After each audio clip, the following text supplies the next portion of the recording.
Gundu pun tante. Apalah awak makan. Kok aku nganu manis video. Siapa datang? Anu mana tuh? Kalau Bekasem mau. Siapa belum bayar?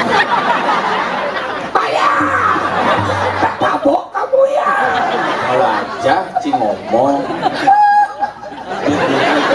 Lot bumi bersejarah. Ica saya ngomong dengan lot. Ci harus ngerti Bali itu dibangun berdasarkan dua aspek sejarah, itihasa dan purana. Pura-pura yang ada di Bali itu ya konsep purana. Itihasa? Iya bu itihasa pewayangan, makanya patung di Bimo itu konsep itihasa.